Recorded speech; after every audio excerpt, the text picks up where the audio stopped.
Seberapa yang diberkati Tuhan hari ini bisa angkat tangannya. Ya, terima kasih untuk kesempatan yang diberikan buat kami tim dari Ibu Immanuel Risti dari Solo yang melayani Tuhan di pagi hari ini. Selamat pagi jemaat GPDI Ebenezer, dan saya bersyukur sekali boleh ada di daerah Empeng. Baru pertama kali ini ternyata hawanya sangat dingin banget ya, tapi biar pagi hari ini kita dihangatkan dengan puji-pujian, biar pagi hari ini kita dihangatkan dengan hadirat Tuhan. Haleluya. Mari kita mau masuk dalam hadirat Tuhan. Terima kasih Tuhan Yesus. Bapak, kami bersyukur di pagi hari ini kami boleh ada sebagaimana kami ada hari ini Tuhan. Kami bersyukur untuk sepanjang minggu ini dalam tangan kuasa-Mu, dan setiap kami yang melayani Engkau, Tuhan sudah memberkati, mengurapi kami Tuhan, supaya setiap apa yang kami lakukan pagi hari ini sungguh-sungguh berkenan dan bagi hormat kemuliaan-Mu Bapa. Kami akan memulai berkat kami Tuhan di dalam nama Tuhan kami Yesus Kristus. Haleluya, amin.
tangan kita supaya kita boleh menjadi sehat di dalam Tuhan. Amin. Ya, kita punya sahabat yang luar biasa ya. Namanya siapa? Haleluya. Kita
lebih lagi bahwa kita punya sahabat yang luar biasa, namanya Tuhan Yesus. Bahkan kita punya kuasa yang besar yang sudah diberikan kepada kita. Dan kita mau diberkati lebih lagi dengan firman Tuhan. Di dalam hidup kita ini siapa yang kita andalkan? Apakah uang kita, apakah jabatan kita, apakah karir kita, apakah pekerjaan, atau bahkan keluarga kita? Semuanya sia-sia. Hanya Tuhan yang boleh kita andalkan di dalam kehidupan kita. Diberkatilah orang yang mengandalkan Tuhan. Dan setiap kita yang mengandalkan Tuhan, kita tidak akan pernah dipermalukan. Kita akan terus hidup dalam berkat dan penyertaan Tuhan. Untuk itu pagi hari ini, mari kuatkan iman kita, untuk kita boleh sama-sama diberkati lagi, dibentuk lagi, dikuatkan lagi dengan firman Tuhan. Kita tak pernah tahu kondisi dunia, namun satu hal yang kita pegang, selama ada Tuhan Yesus dalam hidup kita, maka kita akan selalu aman dalam kendalinya Tuhan. Amin. Terima kasih Tuhan.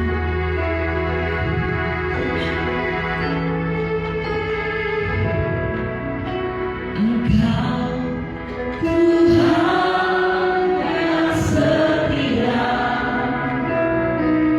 waktu-Mu selalu yang terbaik. Engkau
Setiap campur tangan dalam hidup kami membawa kami pada kebaikan dan kesejahteraan hidup kami.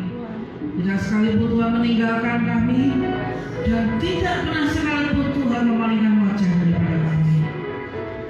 Ampuni segala dosa dan kesalahan kami ketika kami lupa, terlalu sibuk dengan semua kegiatan kami dan melupakan Engkau. Mulai jenuh dan mulai bosan dengan apa yang harus kami kerjakan. Ampuni kami Tuhan. Dan pagi hari ini kami mau belajar karya Tuhan, untuk kami boleh hidup semakin kuat di dalam Engkau. Kami butuh roh takut akan Tuhan, di mana semua itu mengajarkan kami bagaimana kami bertahan, bagaimana kami bersurvive, bagaimana kami menikmati Tuhan setiap proses hidup kami, untuk kami boleh menjadi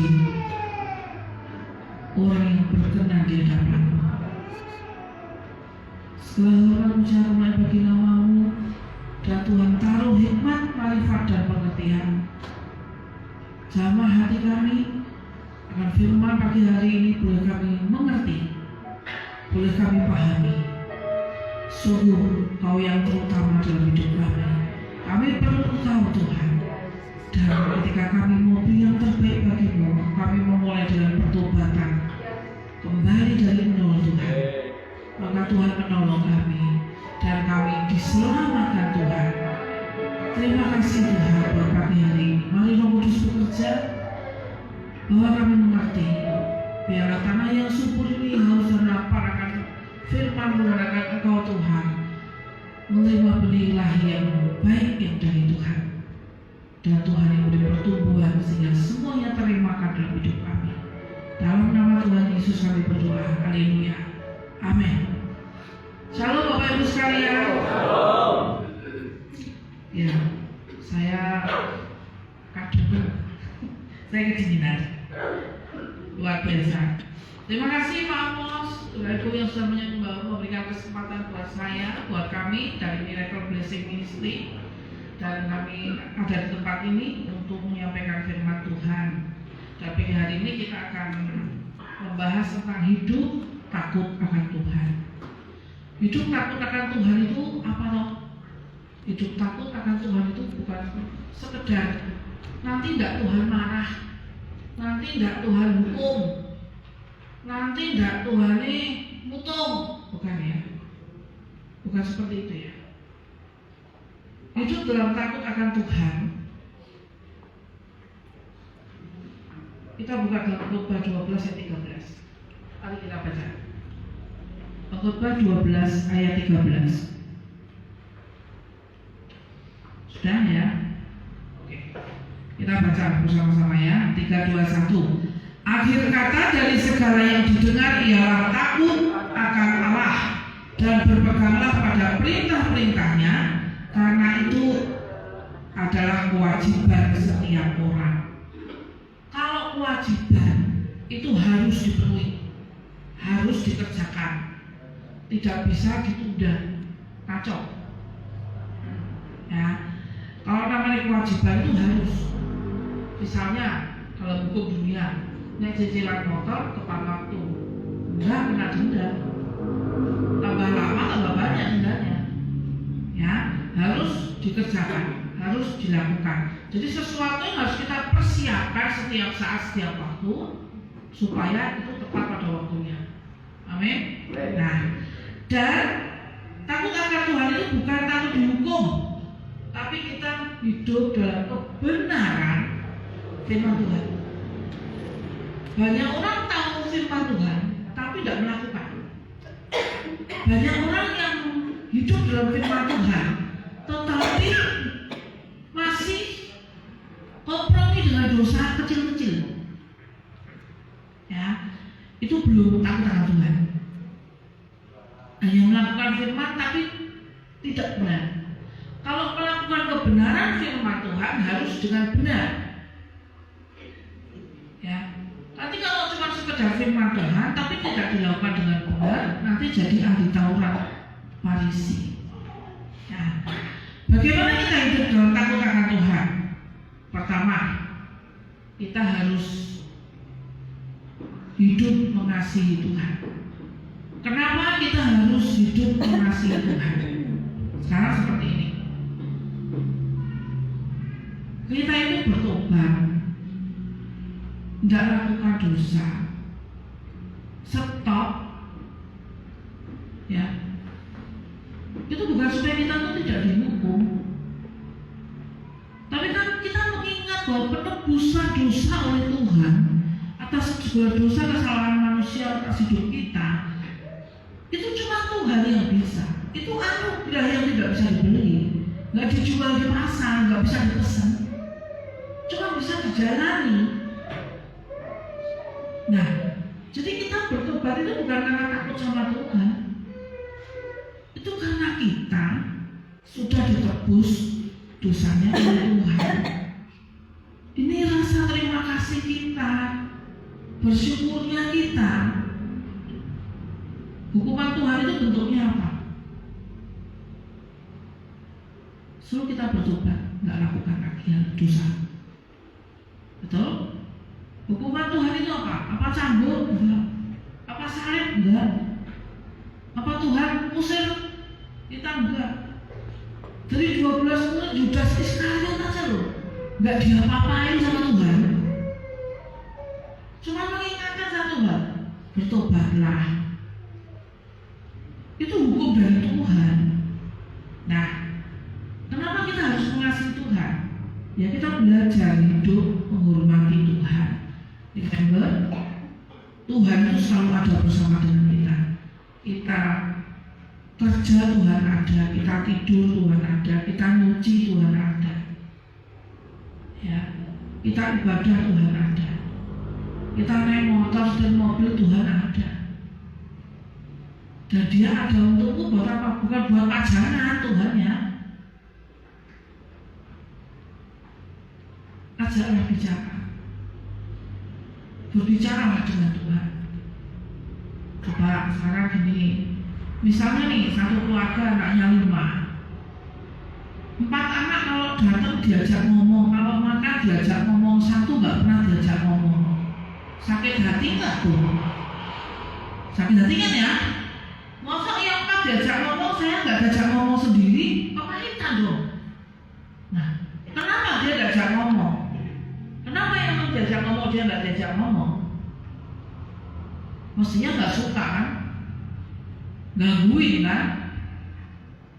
Nggak cocok kan? Nah, Tuhan nggak pernah ganggu hidup kita. Tuhan nggak pernah ngerecokin kita. Tuhan datang buat tolong kita. Amin. Siapa yang ada di sini, yang hari ini beribadah di sini, yang selalu ditolong Tuhan? Angkat tangan. Semua, ya? Atau ada yang belum pernah ditolong Tuhan? Gak ada, kok. Nah, Tuhan pribadi yang hidup. Dia ada bersama dengan kita. Hargai Tuhan. Belajar menghormati Tuhan. Ketika kita bilang Tuhan, aku mengasihimu, berarti kita tahu keberadaan Tuhan ada. Ya, Dia datang untuk menolong dan memberkati kita, bukan nyusahin kita. Dan kita menyenangkan Tuhan. Muternya di satu hal, stop dosa, berbalik 180 derajat, bertobat. Tidak ada manusia yang sempurna, sudah bertobat sudah sempurna, itu enggak ada. Ya. Jadi kalau kita hari ini mungkin harus sadar, oh ternyata kita berkenan sama Tuhan, ternyata ini melanggar firman Tuhan. Bertobat, berbalik, berhenti. Tuhan, ampuni aku. Baru aku ngerti kalau ini salah. Apalagi yang sudah tahu ini salah dari dulu, tidak mau berhenti salah. Bertobat ini, ya. Tuhan itu maha adil kok, ya. Kita baca di Efesus 4 ayat 30. Oke. 3:21. Dan janganlah kamu mendukakan Roh Kudus Allah yang telah memeteraikan kamu menjelang hari penyelamatan. Ketika kita tidak taat pada Tuhan, ketika kita tidak taat pada firman, itu artinya kita memberontak. Ketika kita tidak hidup dalam kebenaran firman Tuhan, tidak lakukan, itu artinya kita memberontak di hadapan Tuhan. Sebenarnya simpel kan? Karena itu sebuah kewajiban yang harus dilakukan. Jadi sekarang gimana melakukan firman, baca firman nggak pernah, ya kan? Ke gereja olok-olok, ya kan? Nah, jadi ingat, janganlah kamu mendukakan Roh Kudus. Roh Kudus berduka kalau apa? Kita menolak dia. Nah, ketika firman itu adalah Allah sendiri, firman itu adalah Tuhan sendiri, ada Roh Allah di situ, dan kita nggak melakukan, jangan bohong. Ya masih bohongan itu bahaya ya, itu harus berhenti. Yuk stop, karena kita nggak mau memberontak. Kalau kita mengasihi Tuhan, kita nggak memberontak. Kalau kita mengasihi Tuhan, kita taat. Ya, fokus kita apa? Menyenangkan Tuhan. Saya mau menyenangkan Tuhan, tapi nggak pernah berdoa repot. Saya mau menyenangkan Tuhan, tapi bohongnya nggak berhenti. Bohong kecil lah, bohong besar lah, bohong kebaikan lah. Enggak ya, enggak ya. Itu tetap nggak benar ya. Lakukan firman, kebenaran firman Tuhan dengan benar. Ya. Terus yang kedua, cara kita hidup takut akan Tuhan, menyadari bahwa Roh Tuhan itu ada, hadirat Tuhan itu ada dalam hidup kita. Ya, kalau Tuhan jangan dianggurin, kalau Roh Kudus harus selalu connecting dengan kita. Ya, siapa di sini bisa dengar suara Tuhan? Yang sudah bisa dengar suara Tuhan? Ya nggak harus kayak tua di sini enggak, tapi di hati. Ya, siapa yang sudah bisa dengar suara Tuhan? Baru Pak Amos, Pak? Pak Jo, Ibu, Mbak Lina, ya. Tuhan itu ngomong terus. Tuhan itu maunya kita dengar sendiri di telinga. Nah, kenapa belum bisa dengar? Pikirannya lebih kenceng daripada hatinya. Ini kalau pikirannya kenceng, Tuhan ngomong sering nggak dengar. Ya, kenapa bisa nggak dengar suara Tuhan? Terlalu sering mengabaikan Roh Kudus. Kalau lagi awal-awal pertobatan, baru pergumulan, baru doa pergumulan, wah doanya kenceng banget, apinya besar, dengar suara Tuhan. Sudah dapat, sebentar Tuhan, mundur 2 jam. Tuhan besok aja, hari ini pulangnya malam. Tuhan sibuk, besok aja. Roh Kudus terlalu sering diabaikan. Padahal ngerti nggak? Kalau Roh Kudus itu gunanya apa toh? Dia berfungsi apa toh? Damai sejahtera dalam hidup kita tuh ada di Roh Kudus itu sendiri. Jadi kalau sampai Roh Kudus itu diabaikan, disingkirkan, dinanti-nantikan, ya damai sejahtera itu saya jamin nggak ada. Orang berdoa, orang nyembah, komsel, ibadah, gunanya menjaga api Roh Kudus itu. Sepakat tuh, ya kan? Nah, kalau di rumah, ya berdoa bersama keluarga, misbah keluarga, api Roh Kudus itu terjaga. Hadirat Tuhan itu ada di situ. Kalau kamu ada dalam hadirat Tuhan, kamu benar-benar gini, duduk diam di kaki Tuhan itu gini. Memang aku kasih waktu setiap jam 5 pagi sampai jam 7 misalnya ya. Aku duduk diam, aku berdoa, aku nyembah, aku baca firman. Kita masih dengar Tuhan ngomong. Konsisten. Setiap jam 5 pagi, setiap jam 5 pagi. Misalnya jam 5. Oh saya bisanya mesbah keluarga jam 8 malam. Tidak apa-apa, tapi setiap jam 8 malam dikerjakan dengan setia. Kesatuan roh dalam keluarga itu besar. hikmatnya nggak ada yang wingi-wingi, karena saling berkobar apinya, sehingga damai sejahtera tinggal. Mau ada masalah apapun, nggak takut. Selama kita bukan kita yang salah ya. Apapun masalah di hadapan kita punya damai sejahtera Tuhan. Kita tahu kapan Tuhan bicara, kapan Tuhan suruh berhenti.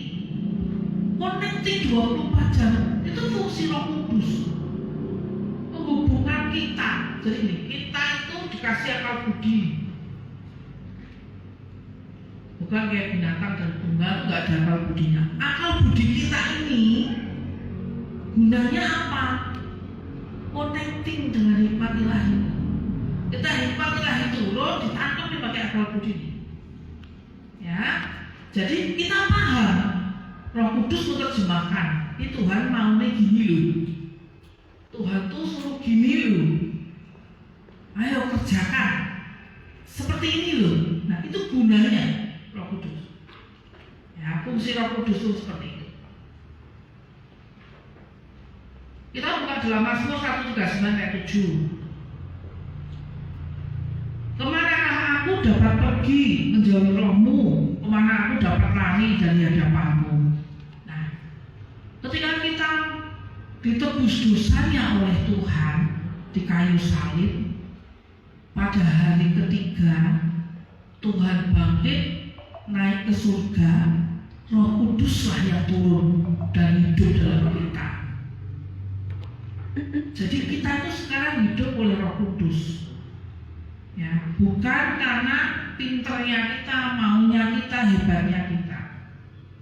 Saya kemarin baru ngomong sama salah satu anak rohani saya. Kenapa kalau jadi hamba Tuhan merasa aneh?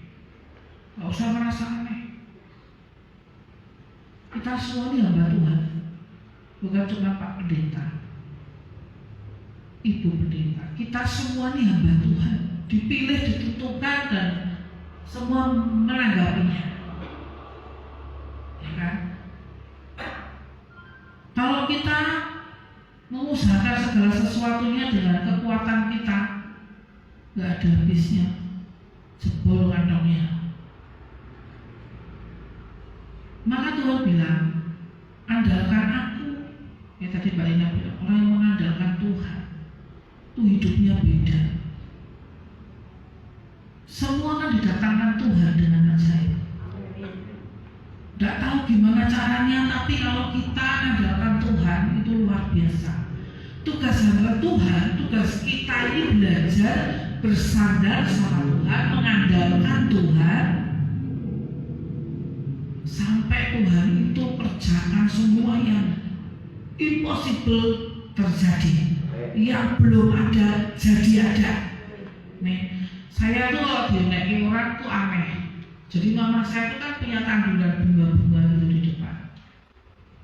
Kalau lagi panas banget, gak disirami tetap aja kuning gitu ya, daunnya kepanasan harus dinginin. Nah pas dingin banget, jeding-jeding, ya kering juga. Jadi saya terkebiasaan dari kecil kalau lihat tanaman, saya selalu ajak ngomong. Halo cantik, kamu bunganya bagus banget, bunganya yang banyak ya. Kamu kok belum berbuah, kamu udah diberkati Tuhan, ayo berbuah. Jadi saya lihat tanaman itu saya ajak ngomong satu-satu. Saya lulus satu-satu, saya ajak ngomong satu-satu. Pohonnya kecil, bunganya banyak, sampai pada heran. Cuma kayaknya tunas-tunas jeruk apa itu nggak tahu. Tiba-tiba sudah muncul kecil-kecil sampai besar-besar sampai bisa dipanenin. Padahal baru kecil. Nah, itu saya kerjakan. Masa perkataan itu ada, kenapa? Karena saya punya roh Allah. Ketika saya memperkatakan, itu pasti jadi. Ya, karena saya punya perkataan Tuhan, saya punya roh Allah, saya perkatakan kamu sehat, kamu subur, kamu tidak mati. Ayo, hidup lagi. Tunas baru. Padahal sudah mau tegur, mau dibuang, hijau lagi, keluar tunas kecil. itu pohon yang tidak punya akal budi, pohon yang tidak punya hikmat, tapi diberkati Tuhan. Apalagi kita bukan cuma sekedar datang untuk diberkati Tuhan, kita diajar Tuhan untuk jadi berkat buat orang lain. Jadi berkat buat orang lain bukan bagi-bagi uang doang ya. Ketemu Tuhan berkati ibu, Bapak Tuhan berkati ya Pak, itu memberkati bu, itu dahsyat bu, benar. Terus yang berikutnya, jadi kalau orang itu takut akan Tuhan, dia menyadari ada Roh Kudus, dia melibatkan Roh Kudus selalu. Karena sekali lagi bahasanya Tuhan itu lewat Roh Kudus.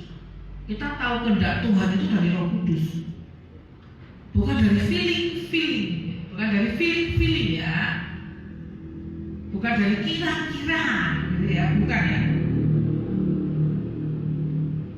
Yang sudah tahu Roh Kudus nggak taat aja ada. Tuh Yunus tuh, piye tuh Yunus, suruh ke sana, latinya ke sana, kita masuk perut ikan. Coba, itu untung tuh Tuhan masih tolong tuh, keluar keluarganya. Nah, gitu kan dia mau nggak mau harus ulang dari awal. Yuk belajar taat yuk. Kalau Tuhan suruh A ya kita A, Tuhan kalau suruh B ya kita B. Mengandalkan Tuhan saja. Terus berikutnya, hidup dengan iman percaya yang teguh, fokus kepada Tuhan, melakukan setiap kehendaknya, menikmati berkat Tuhan dan pemeliharaan Tuhan. Jadi gini, ketika kita sudah tahu Tuhan mau apa, kita mulai kerjakan bersama Roh Kudus. Roh Kudus caranya gimana? Saya mau masuk ke situ, caranya gimana? Nanti Roh Kudus akan tutup. Entah kita ketemu orang, Roh Kudus akan bawa kita ke sana. Nanti dari situ kita step by step kita akan ngerti. Kita akan membiasakan diri tertib. Tertib itu apa? Taat, setia, konsisten, sampai berbuah. Kenapa harus berbuah? Karena kita harus menikmati tuayan. Jadi nggak cuma sekedar terkabul terus sudah, enggak. Kita tetap harus nikmati tuayan kita. Makanya kalau kita tidak taat, setia melakukan firman kehendak Tuhan, buahnya saya nggak bisa bayangin nanti kayak apa. Belumnya besar nih kecut-kecut, kok jambulnya gede-gede nih uletan, nggak dijagain bener-bener kan? Nah seperti itu. Kita baca lagi ya. Yohanes 14 ayat 15. Jikalau kamu mengasihi aku, kamu akan menuruti segala perintahku. Nah ini, kalau kita mengasihi Tuhan, kita sungguh-sungguh mau belajar mengasihi Tuhan, kita mesti belajar melakukannya step by step. Gak mungkin Tuhan itu suruh bayi lari, berangkat aja belum sudah suruh lari. Stepnya apa? Mesti dia belajar berdiri dulu, nanti rembetan dulu, nanti mulai berangkat. Berangkat itu apa? Bahasa Indonesia-nya? Merangkak. Nah, merangkak. Nanti mulai jalan satu-satu dituntut. Baru nanti dia sudah bisa jalan stabil, dia mulai belajar lari. Ponakan saya itu 3 tahun sudah bisa belajar, sudah bisa berdiri, dia lari. Kalau lari itu masih jadi lucu kan? Ya karena dia belum bisa bawa dirinya. Nah, kita nggak mau belajar terus, kita nggak akan bisa berlari dengan pesat. Ya, menangkap apa yang Tuhan mau, mengerjakannya dengan setia karena kita mengasihi Tuhan. Nah, berkat orang hidup yang takut akan Tuhan. Mazmur 128 ayat 1 sampai 4. Yuk dibaca bareng-bareng. 3, 2, 1. Nyanyian syarah. Berbahagialah setiap orang yang takut akan Tuhan, yang hidup menurut jalan yang ditunjukkannya. Apabila engkau memakan hasil jerih payah tanganmu, berbahagialah engkau dan baiklah keadaanmu. Istrimu akan menjadi seperti pohon anggur subur di dalam rumahmu, anak-anakmu seperti tunas pohon zaitun di sekeliling mejamu. Sesungguhnya demikianlah akan diberkati orang laki-laki yang takut akan Tuhan. diberkati usaha pekerjaan kita. Orang yang takut akan Tuhan pasti diberkati usaha dan pekerjaan kita. Hidup kita tidak tergantung omongan orang. Ya, whatever dengan omongan orang. Apalagi dia nggak kasih makan kita, ya luwek, nggak usah diurusi. Hanya jadi saran. Apabila itu benar, kita introspeksi diri, memperbaiki diri. Bukan tutup, bukan yuk pergi. Hanya untuk wawancara saja, memperbaiki diri lebih baik. Ya, karena kita harus bertumbuh dalam Tuhan. Ya.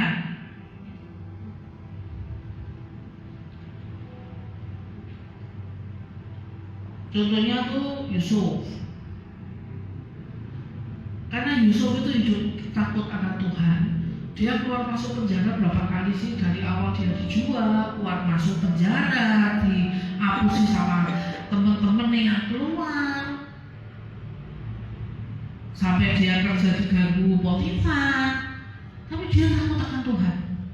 Ada masanya nanti Tuhan mengangkat. Amin ya. Pasti ada masanya nanti Tuhan mengangkat. Wis toh. Modelnya kayak apa orang berjanji ya, boh terserah, tapi yang buat anak buat anak. Maka saya itu ada heran.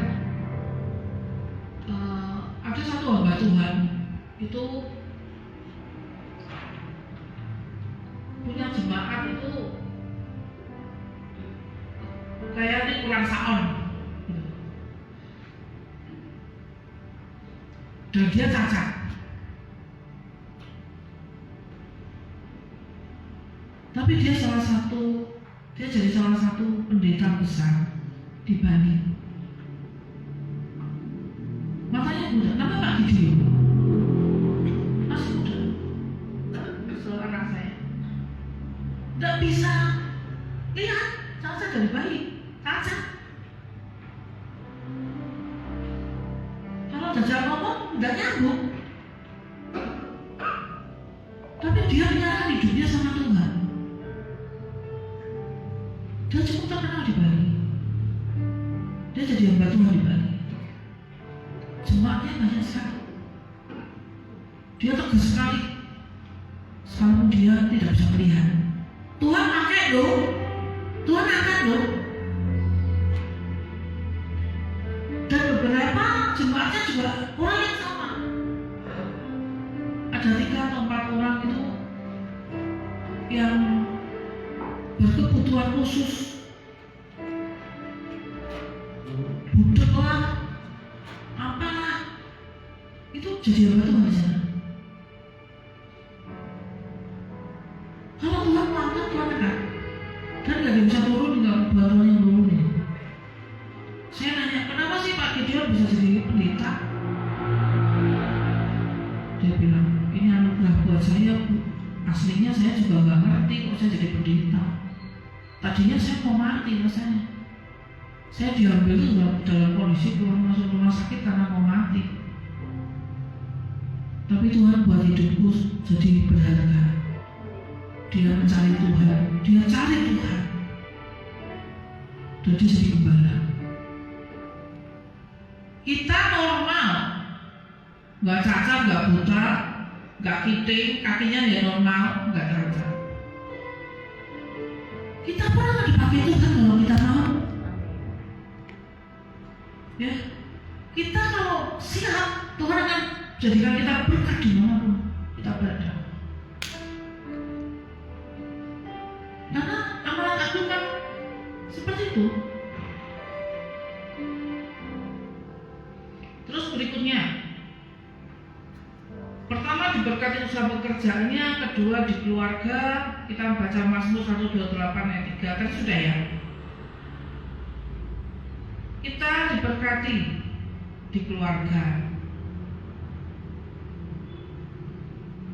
Anak-anak sekarang salah kaprah ini. Orang tuanya sibuk, anaknya dikasih HP. Yang dilihat anaknya apa nggak ngerti, orang tuanya sibuk. Saya lihat HP-nya ponakan saya umur 3 tahun. Main. cocok, ya pukul pling. Jadi kakinya tuh pukul dulu, pling. Saya kaget madem. Saya bilang sama adik saya, ini karton ini jangan dilihatin deh, karena ngajarin kalau kamu nggak suka tuh pukul. Gitu. Adik saya nggak percaya. Nah, suatu hari dia makan. Dia suka makan, dikasih makan. Terus dia minta susu. Nah, maminya kan pikir lo baru makan nasi dan minum air putih. Susu nanti kalau sudah mau tidur. Maminya ditarik, dipukul. Adik saya kaget. Duh. Sejak itu HP yang gambar-gambar yang mukul-mukul gitu nggak dikasih gitu. Jadi cuma dikasih baby shark, kuih apa joget-joget gitu ya. Anak lihat dia niru. Ini 2 tahun, 3 tahun kan? Duim gitu ya. Itu sepertinya kartun tapi buat tontonan anak-anak kan. Nah anak itu kan lihat. Terus ada satu lagi, sekolah minggu. Sekolah minggu itu ada anak kecil mungkin umur 4 tahun mungkin, belum masuk TK. Bisa nyanyi lagu apa itu Pak Ju? Yang sarung itu. Lagunya lagu sarung itu loh, lagu dewasa yang sarung. Kalau ngibang itu coba. Itu di sekolah minggu loh. Duh, begini. Bunda ini anaknya kok nyanyi-nyanyi. Sudah tak bilang nih, nggak boleh nyanyi ini. Ya masih dinyanyiin malah diakalin. Nah, nih loh. Ini bahaya sekali loh. Ya, sekarang malah ada lagu ASU Baranda. Kalau tahu ada itu. Itu filternya tuh kita buat anak-anak itu filternya kita. Nek anak sudah sekolah kelas 5, kelas 4 baca itu ini nggak baik ya kan? Mungkin masih bisa. Nek anak-anak kecil kan nggak bisa. Filternya kita. Nah di sini bahkan dalam keluarga itu sangat berpengaruh. Ya, kita harus mulai belajar. Anak-anak itu harus dididik hidup dalam kebenaran dan melakukan dengan benar. Saya nggak pernah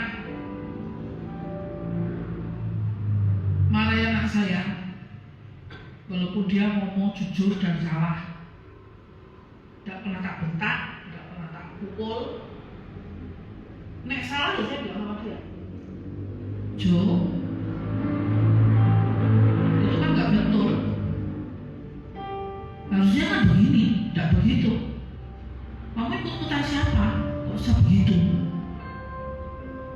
Tidak boleh ya, selagi jangan tidak boleh diulangi ya. Itu tidak bisa sekali kan, sekali, 2 kali, 3 kali, 4 kali, 10 kali. Sampai dia tuh akhirnya berpikir gini, iya ya, mami aku kalau cerita sama mami nggak pernah marah, tapi ceritanya aku selalu kesalahan yang sama ya. Berarti aku belum berubah. Ya kamu harus berubah. Dia sadar dia harus berubah kan? Kalau itu salah. Anak saya bukan orang suci, sama aja, dia juga sama, anak kecil sama gitu. Ikut-ikut temennya gitu ya sama, temennya banyak gitu. Tapi kita belajar untuk kalau itu salah Kak, kita kasih tahu yang benar bagaimana. Harus melakukannya dengan benar. Ya. Terus misalnya pasal 3 pasal. Saya bilang kalau baca firman duduk, jangan tiduran. Suatu hari aku lihat dia baca firman tiduran, tak panggil, duduk sini, baca firman jangan di kasur, duduk, baca firman di ruang tamu, di depan jangan di kasur, tidur sih. Sekali, 2 kali, 3 kali ya sama, udah berkali-kali waktu masih kecil. Tapi akhirnya dia sadar, gara-gara dia baca firman gini, ngantuk loh, ketimpul loh, mukanya katanya lepas kacamatanya. Jadi dia bercoba dengan hal itu. Wah, gara-gara baca firman kacamataku harus ganti. Kejatuhan Alkitab. Nah, ini Tuhan marah nih. Tuhan nggak marah, tapi kamu mengerjakannya dengan tidak benar. Jadinya tidur. Hikmat belum ditangkap, kamu tidur. Dibangunin sama Roh Kudus. Alkitabnya jatuh itu di mukamu. Iya, duduk dia sekarang. Ya. Terus yang ketiga, berkat dalam keamanan dan keselamatan umur panjang. Dalam takut akan Tuhan ada ketentraman yang besar, bahkan ada perlindungan bagi anak-anaknya. Takut akan Tuhan memperpanjang umur, tetapi tahun-tahun non fasik diperpendek. Berkat di usaha pekerjaan, diberkati keluarganya, diberkati keamanan dan keselamatan umur panjang. Gini, sebenarnya kehidupan kita itu melawan diri kita sendiri. Keinginan kita itu kalau tidak dikendalikan, tidak direm, mesti jatuh dalam dosa. Karena keinginan itu menyebabkan keserakahan. Nah, keserakahan itu menyebabkan masalah besar. Ya, jadi benar-benar kita tuh direm dengan roh yang takut akan Tuhan ini. Tuhan nggak mungkin ngasih rencana celaka, nggak mungkin. Tuhan nggak mungkin ngasih cara yang bikin kita jadi tumbal atau korban, nggak mungkin. Wong dia datang menyelamatkan kita, dia memberi masa depan yang pasti dan rencananya indah pada waktunya. Dan dia akan mengerjakan seperti yang dikatakan dalam firman.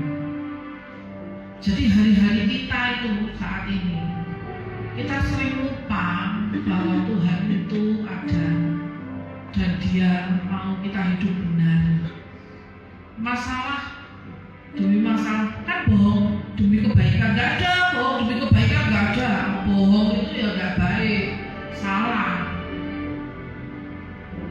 Daripada bohong, saya diem. Jadi kalau ada orang marah-marah, saya baru mau jelasin marah-marah, saya nggak ngomong, tak tungguin tuh dia marah 3 jam, 4 jam, tak tungguin, tak dengerin.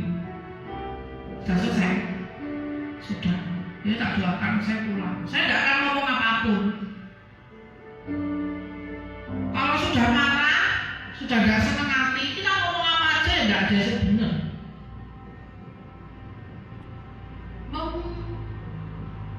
Menghindari berbantah-bantah itu dosa. Biar dia tenang dulu. Aku ya gak mau mati gitu. Gak ada orang saya senang dunia gitu. Saya diem. Nanti ada waktunya untuk menjelaskan. Jadi benar-benar kita tuh harus bisa ngerem. Kalau nggak bisa ngerem, bablas. Saya melayani di penjara-penjara narkotika. Awal mulanya kalau cuma rokok biasa, lama-lama jadi kritik, lama-lama jadi ngebom, lama-lama sakau tangkap.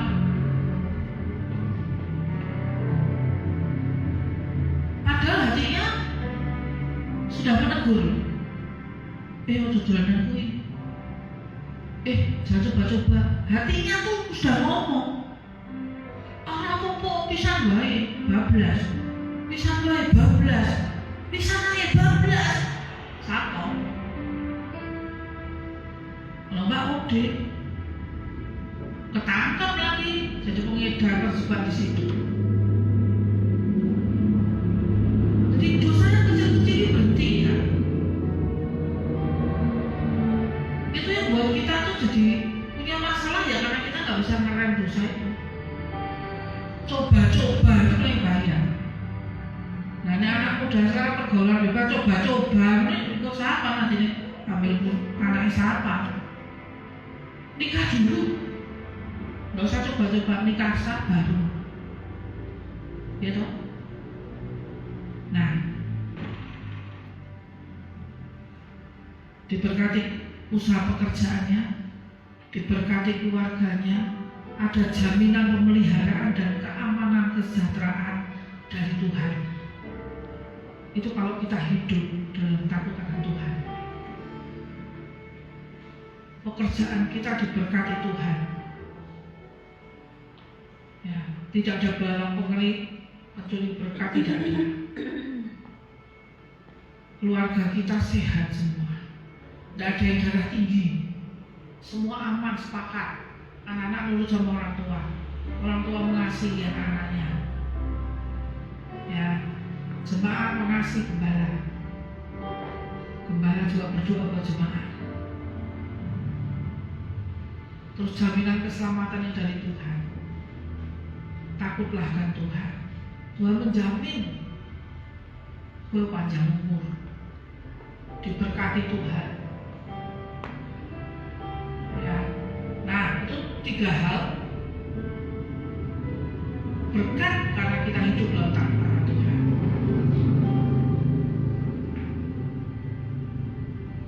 Terus cara kita hidup dalam Tuhan gimana? 1, mengejar perkenanan Tuhan. Kolose 3:17, dan segala sesuatu yang kamu lakukan dengan perkataan atau perbuatan, lakukanlah semuanya itu dalam nama Tuhan Yesus, sambil mengucap syukur oleh Dia kepada Allah Bapa kita.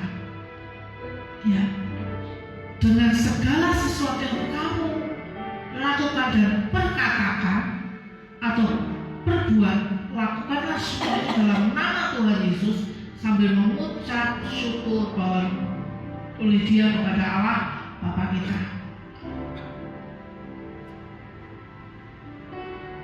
Tuhan ada, melibatkan Tuhan, mengucap syukur dalam segala hal. Mengucap syukur itu karena apa? Karena kita tahu kalau ada Tuhan, tidak mungkin. Kalau ada Tuhan, mustahilan itu pasti terjadi. Ya kan? Kalau ada Tuhan, ya nggak mungkin terjadi. Kita bersyukur karena kita punya jaminan dalam hidup kita oleh Tuhan.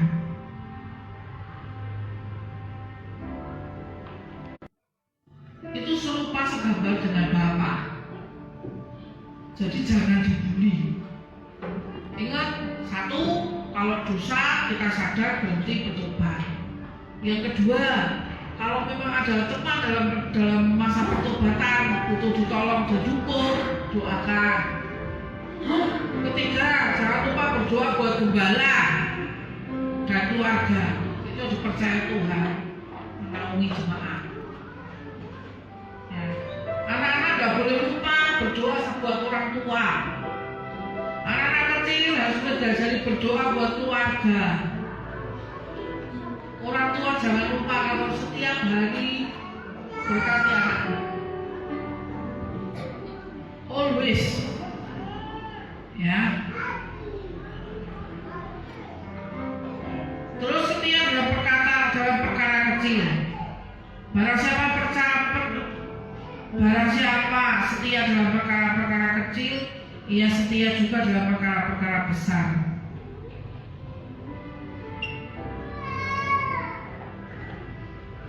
Dan barang siapa tidak benar dalam perkara kecil, ia tidak benar juga dalam perkara besar. Yaitu jangan ada bohong lagi, terbuka saja. Mulai jangan bohong lagi. Wah, ini bohong itu terus-terusan, bukan menutup lebih besar, menutup kayak utang itu loh. Bohong itu kayak utang gitu loh. Kecil tambah besar, tambah dalam, tambah cukup, nggak rampung. Hidupmu tuh sampai bingung, capek, ini bohong. Nah, bertobatlah, ngaku saja. Terus mulai sekarang jangan bohong. Ya. Tidak kompromi dengan dosa. Mungkin manusia nggak tahu, tapi Tuhan tahu. Ingat, yang sering kita lakukan, kebiasaan yang sering lakukan itu membentuk karakter kita loh. Jangan salah. Karakter kita terbentuk karena kebiasaan-kebiasaan yang kita kerjakan terus-menerus. Nah kita dari bohong kecil, bohong tanggung, bohong besar, bohong sekali, bohong-bohongan terus, hidup kita pun nanti jadi halu. Hidup dalam kebohongan, aneh kan? Ingat, kebiasaan yang terus-menerus dilakukan itu membentuk karakter. Padahal kita harus punya karakter Kristus. Dan kebohongan itu bukan karakter Kristus. Salah satu dosa yang harus dilakukan, jangan berbohong. Ya. Menerima teguran dan introspeksi diri. Ya. Sekali lagi ini. Kalau orang negur, ya kita terima saja. Tapi tidak masuk hati. Buat introspeksi aja. Kalau itu nggak benar, ya buang. Tapi kalau diintrospeksi, oh ya, berarti yang harus perbaiki ini ya. Berarti ini ya kita untuk positif saja yang kita ambil.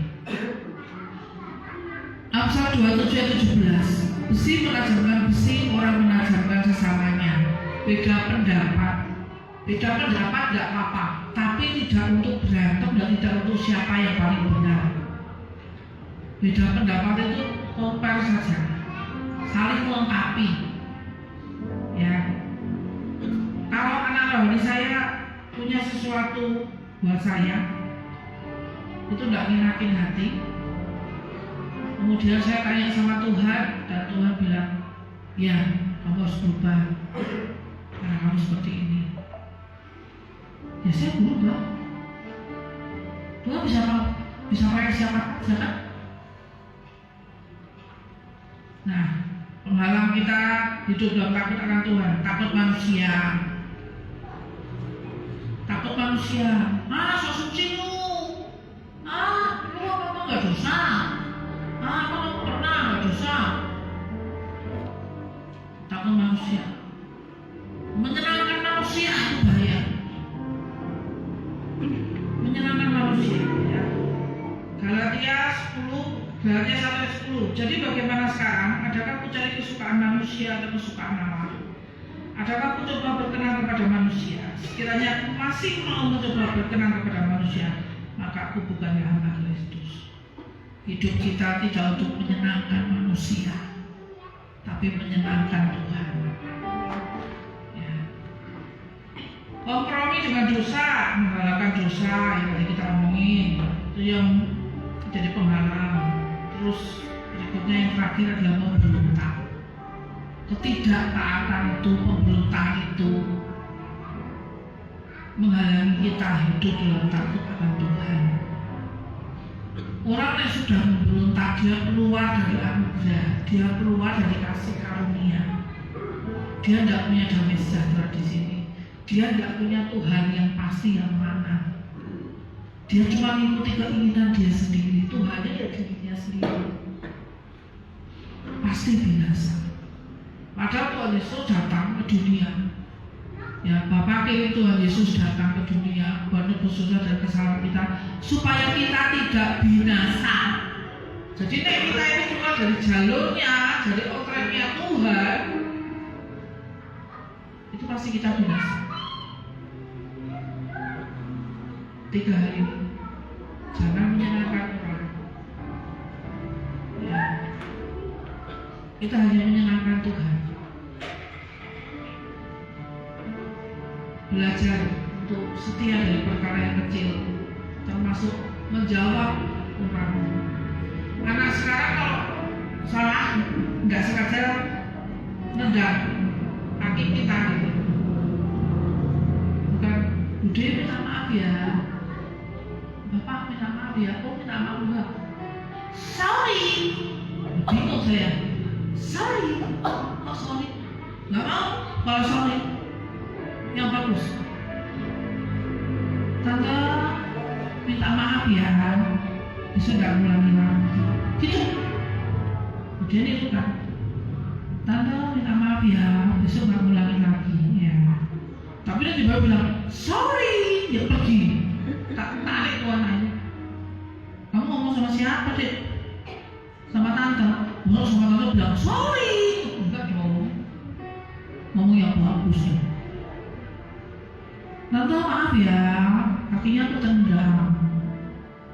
Besok enggak lagi datang ke tenang. Oke, tak maafkan. Tapi ngomongnya baik. Hal kecil-kecil gini kita nggak perhatikan. Ini attitude budaya yang hilang. Zaman berlari dengan cepat. Semua ditutup dengan cepat. Maka kita butuh damai sejahtera. Damai sejahtera butuh ketenangan. Butuh waktu yang khusus untuk kita bertemu dengan Tuhan. Baru kita bisa lari. Kalau kita lari tanpa tuntunan Tuhan, kita nggak tahu arah kita kemana. Tujuan kita apa? Untuk itulah kita butuh hidup dalam takut akan Tuhan. Hidup di mana Tuhan itu benar-benar terlibat dalam hidup kita. Saat kita diberkati, kita ngerti bahwa itu karena pertolongan Tuhan. Saat kita diberkati itu kita ngerti itu hanya pekerjaan Tuhan, bukan manusia.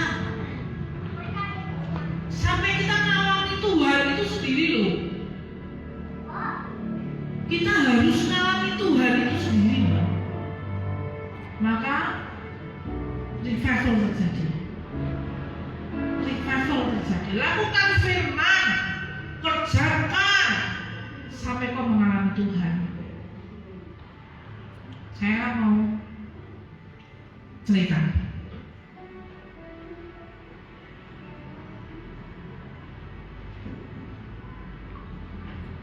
Waktu anak saya,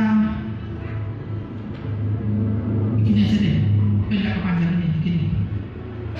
Saya dari luar kota harus pulang ke Magelang karena mau ngurusi full gospel. Full gospelnya di rumah saya. Jadi saya harus pulang karena gak ada yang ngurus kecuali saya. Papa saya kan stroke. Ya. Jadi saya waktu pulang itu saya dalam kondisi sakit. Saya kena cikungu ya. Jadi saya pulang naik motor dari Solo ke Magelang. Sampai Klaten, saya nggak tertolong. Saya tahu bahwa nafas saya sudah selesai, sudah habis. Kemudian saya ngomong sama anak saya, Jo, nanti kalau mami sudah nggak ada, ini gini.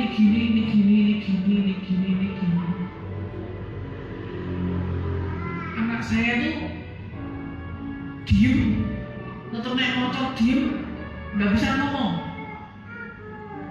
Ini buat engkau, ini buat kamu, ini kasihkan adik mami. Jadi saya seperti buat warisan gitu. Karena saya tahu bahwa nafas saya itu sudah selesai saat itu. Benar. Sampai ceper, dalam mana saya cuma megangin anak saya jatuh. Dan saya sudah tidak ada nafasnya. Setelah saya bilang banyak hal, saya jatuh dari motor dan saya tidak ada nafasnya. Saya tidak tahu. Saya pikir Tuhan, aku sudah selesai. Aku sudah selesai. Aku sudah tidak sakit lagi. Aku minta tubuh yang baru. Tugasku sudah selesai. Tak pas lagi anakku, tak pas lagi papaku, adikku. Karena papa saya stroke, adik saya gagal jatuh di saat yang bersamaan. Dan saya mungkin kelelahan untuk merawat keduanya. Sampai akhirnya saya sendiri drop. Dan saya lihat kok, saya kalau di badan saya lihat kok dikerudungin, ambulan dapat, saya lihat kayak gini rasanya mati kayak gini. Tapi waktu saya lihat, saya tidak sedih. Justru saya malah sedih. Saya tidak sedih waktu itu, karena aku merasa aku rampung, selesai. Aku tidak punya tugas. Anak saya udah nangis. Terus ambulans dia datang. Tuhan cuma bilang ini, lihat, sekalipun kamu mati, aku Tuhan sanggup kok bangkitin kamu. Hidup mati di tanganku, bukan di tangan maut. Dia bilang gitu. Tanpa seizinku, tidak ada pelihara maut menyentuh hidupmu. Bangun, bangkit sekarang. Lah, belum rampung kok Tuhan. Cuman aku senang dari Gusti Yesus. Aku sekarang lorong, cuman aku senang ya. Rampung aku senang. Tuhan bilang, hari ini akan menjadi kesaksian di mana anakku melihat bahwa aku Tuhan yang akan membangkitkan ketika kau sudah mati. Saya bangun, sudah bangkit, sudah mau dimasuk ambulans. Dan saya masih berdiri sampai sekarang. Itu karena Tuhan saja. Ingat, Tuhan yang menciptakan kita, Dia pegang kehidupan dan kematian. Selama Tuhan tidak menyerah atas hidup kita, kita tidak boleh menyerah.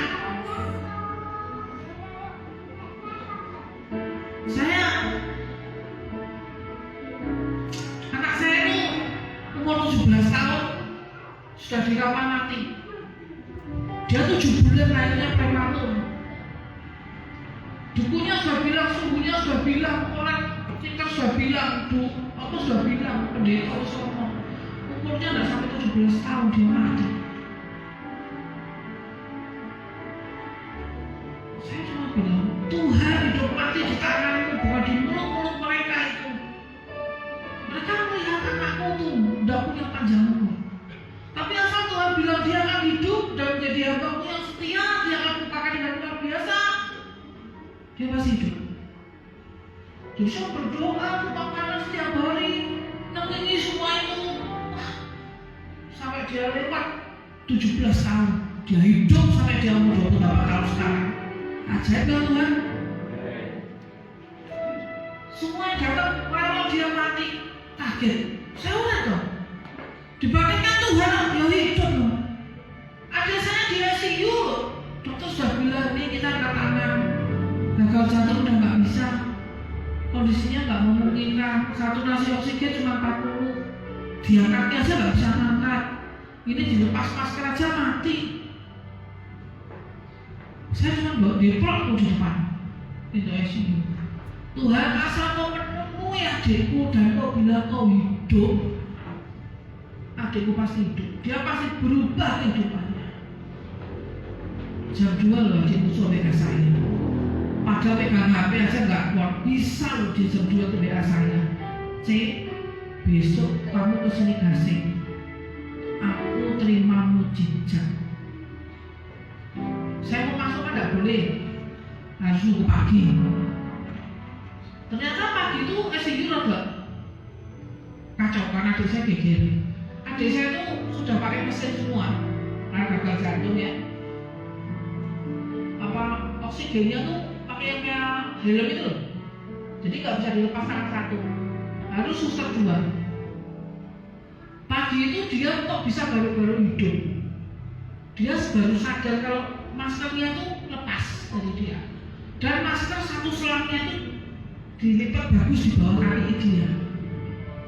Dia kaget, kok aku bisa napas normal ya? Padahal siap dokter sudah bilang dia bisa diambil Tuhan kapan saja, malam ini, besok pagi atau kapan. Aku harus mati mundur. Dia jiwet badannya dia sakit, aku udah mati. Langsung dia cari HP, dia WA saya, dia panggil suster. Suster, nah susternya kaget. Loh, Pak, kok dilepas maskernya? Masker oksigennya. Loh, masalahnya lepas semua. Di sini lepas semua, rapi semua. Justru saya tanya suster yang lepas siapa? Lah Bapak nggak pakai oksigen kuat. Nah, saya nggak menggigil. Kalau Tuhan bilang kamu hidup, kita hidup. Tuhan tebus hidup kita itu untuk kita punya free will, kebebasan dalam takut akan Tuhan, bukan kebebasan sak seneng-seneng hidup. Karena ketika Tuhan menyelamatkan kita, Dia punya tujuan. Kita harus hidup dalam takut akan Tuhan untuk menggenapi, untuk menjalani rencana Tuhan dalam hidup kita. Nah, Tuhan yang menyelamatkan saya, keluarga saya, anak saya, yang mati itu membangkitkan, itu juga Tuhan yang sama milik Bapak Ibu di sini. Siapapun yang punya sakit penyakit hari ini, mungkin jantung, mungkin kanker, atau sakit yang parah, jangan putus asa, datang sama Tuhan. Tuhan pasti sembuhkan. Ada yang langsung sembuh, ada yang butuh proses, tapi imanmu tidak boleh menyerah. Iman kita nggak boleh menyerah. Kalau Tuhan bisa hidupkan saya kembali, Tuhan bisa hidupkan Bapak Ibu kembali. Ya. Kalau Tuhan bisa sembuhkan saya, adik saya yang sudah jelas divonis bisa mati kapan saja, karena kondisinya nggak memungkinkan, jantung dan paru-parunya sudah rusak katanya. Nafas saja harus dibantu, itu saya lepas itu mesinnya mati. Itu dokter bilang sama saya jam 2, jam 5 tuh temennya yang datang dan keluarga itu kayak orang mau layan itu loh. Datangnya rombongan kayak orang mau layan, kayak besok adikku mati, mau nanti malam adikku mati. Sampai adikku bilang, aku mati kok ya, kok layak-layak banget. Dia bilang, kok yang layak banyak banget, kok mati piye dong. Dan ketika saya berdoa malam itu, Tuhan jamah jam 2 pagi, adik saya hidup sampai sekarang. Nah, dari anak umur 3 bulan dia kena gagal jantung, sekarang hanya umur 3 tahun sehat. Apa yang mustahil, Tuhan itu yang Tuhan kesana. Kalau punya masalah yang paling berat sekalipun, pergumulan yang paling berat sekalipun, Tuhan bilang, yang penting sudah berbulan-bulan datang padamu, aku memberi kelegaan kepadamu. Jangan menyerah Bapak Ibu. Kita hanya harus belajar hidup dalam takut akan Tuhan, supaya sehat jasmani rohani kita sehat. Kalau nggak ada pelanggaran, nggak mungkin kita ketakutan. Kalau nggak ada salah, nggak mungkin kita sembunyi. Adam dan Hawa begitu tahu bahwa dia makan buah mengetahui baik dan jahat, dia tahu bahwa dirinya malu. Karena apa? Tidak pakai baju. Tadinya dia nggak malu karena dia nggak pernah tahu itu. Mari saudara kita bertobat mulai hari ini, belajar hidup dalam takut akan Tuhan.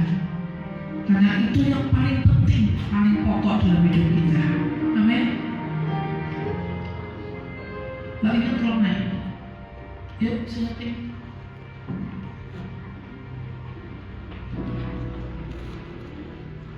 Saya mau berdoa buat beberapa orang di tempat ini. Karena Tuhan memberi pesan tersendiri. Saya akan datang ke situ atau Bapak Ibu yang mau maju. Ya.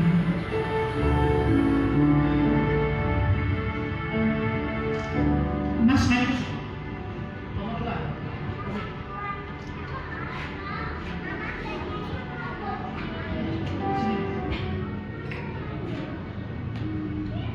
Tuhan bicara begini.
Thank you.